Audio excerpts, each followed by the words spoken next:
আসসালামু আলাইকুম। আপডেট বাংলা সংবাদে আপনাকে স্বাগত। শুরুতেই শিরোনাম, পরে বিস্তারিত।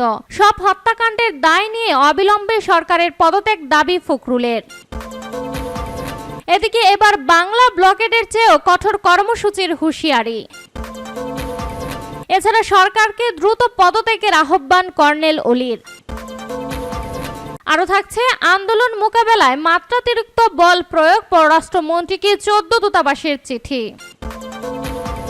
এবং সর্বশেষ জানিয়ে দেব, চলছে সেনা টহল তল্লাশি। শিরোনাম শুনছিলেন, এবার বিস্তারিত। তার আগে ভিডিওটিতে একটি লাইক, কমেন্ট, শেয়ার করে সবাইকে দেখার সুযোগ করে দিতে বিশেষ অনুরোধ রইল।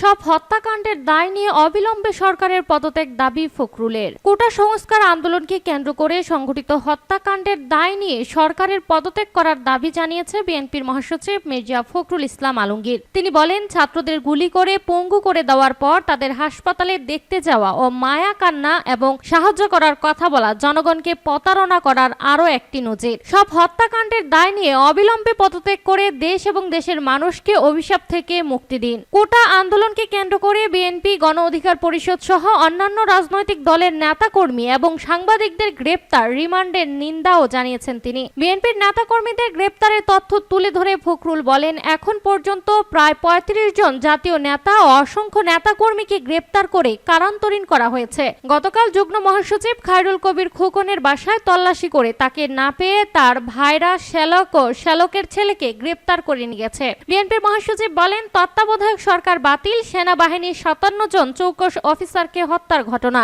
সাজানো রায় দিয়ে খালেদা জিয়া সহ বিরোধী দল ও মতের নেতাকর্মীকে মিথ্যা মামলায় সাজা প্রদান। তিনি আরো বলেন, সরকার জনরোষের ভয়ে জোর করে ক্ষমতাকে আঁকড়ে ধরে রাখার লক্ষ্যে দেশে কারফিউ দিয়ে রেল সহ সকল যোগাযোগ ব্যবস্থা বন্ধ করে রেখেছে, জনগণকে কর্মহীন রেখে অনাহারে দিনাতিপাত করতে বাধ্য করছে। দ্রব্যমূল্য দিন দিন মানুষের নাগালের বাইরে চলে যাচ্ছে। এই অবস্থা থেকে জাতি দ্রুত মুক্তি চায়, এর জন্য প্রয়োজন রাজনৈতিক সমাধান।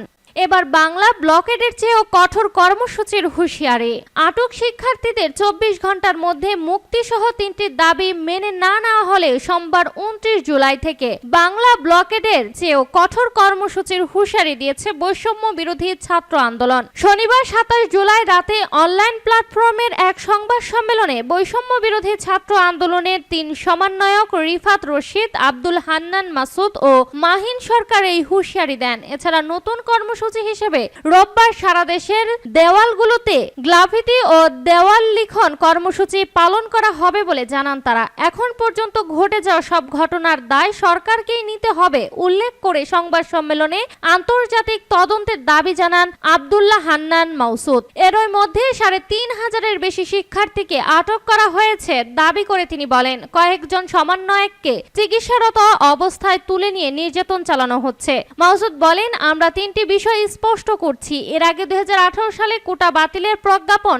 জারির পর সেটি 6 বছরেও টেকেনি। তাই পরিপত্র লেখা বন্ধ করে স্টেক হোল্ডারদের, বিশেষ করে শিক্ষার্থীদের সঙ্গে আলোচনা করে একটি স্বাধীন স্থায়ী কমিশন গঠন ও কমিশনের সুপারিশ অনুযায়ী আইন পাশ করতে হবে। তিনি দাবি জানিয়ে বলেন, পুলিশ কনস্টেবল থেকে মন্ত্রী যতজন শিক্ষার্থী হত্যার সঙ্গে জড়িত তাদের অব্যাহতি দিয়ে আইনের আওতায় আনতে হবে এবং যতজন শিক্ষার্থীর বিরুদ্ধে মিথ্যা মামলা দেওয়া হয়েছে তাদের মামলা প্রত্যাহার করে গুম ও আটক শিক্ষার্থীদের 24 ঘন্টার মধ্যে মুক্তি দিতে হবে। তা না হলে বাংলা ব্লকেডের চেয়েও কঠোর কর্মসূচি ঘোষণা করা হবে বলে হুঁশিয়ারি দেন বৈষম্য বিরোধী ছাত্র আন্দোলনের এই সমন্বয়ক। প্রসঙ্গত, গত 25 জুলাই রাতে রাজধানীর গণস্বাস্থ্য কেন্দ্রের হাসপাতালে চিকিৎসাধীন অবস্থায় বৈষম্য বিরোধী ছাত্র আন্দোলনের 3 সমন্বয়ক নাহিদ ইসলাম, আসিফ মাহমুদ, আবু বাকের মজুমদারকে আটক করে ডিবি। এছাড়া আজ বৈষম্য বিরোধী ছাত্র আন্দোলনের সমন্বয়ক সরজিম আলম ও হাসানাত আব্দুল্লাহকে হেফাজতে নিয়েছে ঢাকা মহানগর পুলিশের গোয়েন্দা শাখার ডিবি।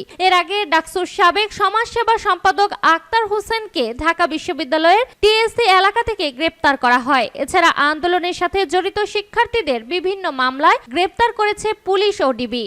সরকারকে দ্রুত পদত্যাগের আহ্বান কর্নেল অলির। লিবারেল ডেমোক্রেটিক পার্টির এলডিপির চেয়ারম্যান ডক্টর কর্নেল অবসরপ্রাপ্ত অলি আহমদ বীর বিক্রম সরকারের উদ্দেশ্যে বলেছে, আপনারা দ্রুত পদত্যাগ করুন, মানুষের উপর নির্যাতন নিপীড়ন বন্ধ করুন, ছাত্রছাত্রীদের দাবি যুক্তিসঙ্গত, তাদের হয়রানি বন্ধ করুন, 144 ধারা প্রত্যাহার করুন, ইন্টারনেট চালু করুন, ক্ষমতা ত্যাগ করুন, জনগণকে মুক্তি দিন। আপনারা দেশকে ধ্বংসের দ্বার প্রান্তে ঠেলে দিয়েছেন, পর্বত পরিমাণ সমস্যা সৃষ্টি করেছেন, এর থেকে আর বের হতে পারবেন না, কারণ ছাত্রছাত্রীদের বা দেশের মানুষদের সমস্যার সমাধান আপনারা দিতে পারবেন না। জনগণ আপনাদের বিশ্বাস করে না, এমত অবস্থায় দ্রুত পদত্যাগ করাই আপনাদের জন্য একমাত্র সমাধান। বিএনপির ডাকে সাড়া দিয়ে জাতীয় ঐক্য যোগদানের ঘোষণা দিয়ে লিবারেল ডেমোক্রেটিক পার্টির এলডিপির মহাসচিব এই বিবৃতি দেন। অলি আহমেদ সরকারকে দুর্নীতিবাজ ও জনবিরোধী আখ্যা দিয়ে বলেন, আন্দোলনরত দলগুলোর ঐক্যের কোনো বিকল্প নেই। সরকারের বিরুদ্ধে সবাইকে ঐক্যবদ্ধ হয়ে দেশকে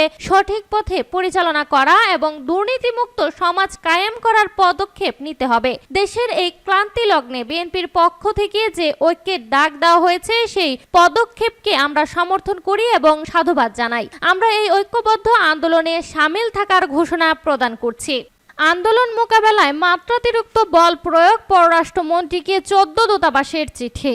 আন্দোলন মোকাবেলা ও সংঘাতে আইন শৃঙ্খলা বাহিনীর মাত্রাতিরিক্ত বল প্রয়োগের ক্ষেত্রে জবাবদিহি নিশ্চিত করার তাগিদ দিয়ে পররাষ্ট্রমন্ত্রীকে চিঠি দিয়েছে 14 দূতাবাস। একই সঙ্গে কোটা সংস্কার আন্দোলনকে কেন্দ্র করে তৈরি হওয়া সংকটে নতুন করে প্রাণহানি এড়াতে বলা হয়েছে এবং সকল পক্ষকে চলমান সংকটের টেকসই সমাধান খোঁজারও তাগিদ দেওয়া হয়েছে। পররাষ্ট্রমন্ত্রী ডক্টর হাসান মাহমুদের কাছে গত বুধবার দেওয়া এক চিঠিতে দূতাবাসগুলো এই পরামর্শ দেয়। যুক্তরাষ্ট্র, কানাডা, যুক্তরাজ্য, Germany, France, Italy, Spain, Netherland, Switzerland, Sweden, Norway, Denmark, Australia এবং ইউরোপীয় ইউনিয়ন দূতাবাস চিঠি দেয়। দূতাবাসগুলোর চিঠিতে আটক ব্যক্তিদের ক্ষেত্রে যথাযথ বিচার প্রক্রিয়া অনুসরণের তাগিদ দিয়েছে। মত প্রকাশের স্বাধীনতা ও সমাবেশের অধিকার সুসম্মত রাখার কথাও বলেছে দূতাবাসগুলো মনে করে টানা কারফিউ জারি ও ইন্টারনেট সংযোগ বিচ্ছিন্ন হওয়ায় নাগরিকদের জীবনে সুদূরপ্রয়াসী প্রভাব পড়েছে, ব্যবসা ক্ষতিগ্রস্ত হচ্ছে, যোগাযোগ চরমভাবে ব্যাহত হয়েছে। এই কারণে দূতাবাসগুলো যত দ্রুত সম্ভব সারা দেশে ইন্টারনেট পরিষেবা পুরোপুরি চালু করতে অনুরোধ জানায়। চলছে সেনা টহল তল্লাশি, কারফিউ আরো শিথিল, রবি থেকে মঙ্গলবার অফিস 9টা থেকে 3টা, বেড়েছে কর্মচাঞ্চল্য, স্বাভাবিক হচ্ছে জীবন। কোটা সংস্কার আন্দোলন ঘিরে ব্যাপক সহিংসতার পর ধীরে ধীরে স্বাভাবিক হয়ে আসছে জনজীবন। এমন পরিস্থিতিতে গত শুক্রবার থেকে কারফিউ শিথিলে সময়সীমা বাড়িয়েছে সরকার। গতকাল রাজধানীতে স্বাভাবিক কর্মচাঞ্চল্য দেখা গেছে, সড়কেও ছিল যানজট। বিকাল 5টার পর পুনরায় কারফিউ শুরু হওয়ায় রাজধানীর বিভিন্ন সড়ক, মোড় ও গুরুত্বপূর্ণ স্থাপনার সামনে অবস্থান নেন সেনা সদস্যরা। আইন শৃঙ্খলা বাহিনীর পাশাপাশি রাজধানীর প্রধান সড়কগুলোয় দেখা গেছে সেনা টহল। এ সময় পথচারী ও বিভিন্ন যানবাহন থামিয়ে তল্লাশি করা হয়। কারফিউ পাস, কর্মসংস্থলের পরিচয়পত্র ও বাইরে থাকার যৌক্তিক কারণ দেখাতে পারলে তাদের ছেড়ে দেওয়া হয়। গত শুক্রবার থেকে ঢাকা, গাজীপুর, নরসিংদী ও নারায়ণগঞ্জ জেলায় সকাল 8টা থেকে বিকাল 5টা পর্যন্ত কারফিউ শিথিল করা হয়েছে। অন্যান্য জেলার পরিস্থিতি বুঝে সিদ্ধান্ত নেওয়া হয়েছে জেলা প্রশাসকদের উপর। পরিস্থিতি স্বাভাবিকের দিকে যাওয়ায় গতকাল অফিস থেকে ব্যাংকের নতুন সময়সূচি ঘোষণা করা হয়েছে। আজ থেকে মঙ্গলবার পর্যন্ত সব সরকারি, বেসরকারি, আধা সরকারি, স্বায়ত্তশাসিত অফিসের কার্যক্রম চলবে সকাল 9টা থেকে বিকাল 3টা পর্যন্ত 6 ঘন্টা এবং ব্যাংক চলবে সকাল 10টা থেকে বিকাল 3টা পর্যন্ত 5 ঘন্টা।